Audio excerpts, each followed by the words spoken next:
Hello everyone, আজকের ব্লগটা না একটু মজার হতে চলেছে।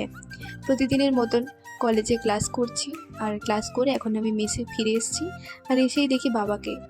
তো এই হচ্ছে আমার বাবা, অ্যান্ড আমি এখন বাবার সঙ্গে একটু বেরিয়েছি। প্রায় এক সপ্তাহ পর বাবার সঙ্গে দেখা হয়েছে, তো তাই ঘুরতে বেরিয়েছি। তো বাবার সঙ্গে এখন চলে এসেছি একটা রেস্টুরেন্টে একটু খাওয়ার জন্য। আর অনেকটা দিন পর না বাবার সঙ্গে বেরিয়ে মনটা হালকা হয়েছে, অনেক কষ্টের মধ্যেও আর কি বাবার সঙ্গে দেখাও একটু মনটা ভালো হয়ে গেল।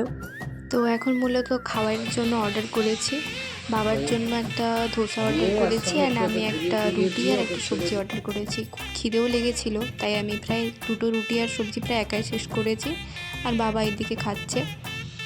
তো এখন দোকান থেকে বেরিয়ে মেসের রাস্তাতে, তো বাবা এখন আমাকে মেসে ছেড়ে দিয়ে চলে যাবে। প্রায় এক সপ্তাহ পর বাবার সঙ্গে দেখা হয়েছিল, মনটা খুব খারাপ, বাবা চলে যাচ্ছে। তো এখনের জন্য টাটা, দেখা হচ্ছে নেক্সট ব্লগে।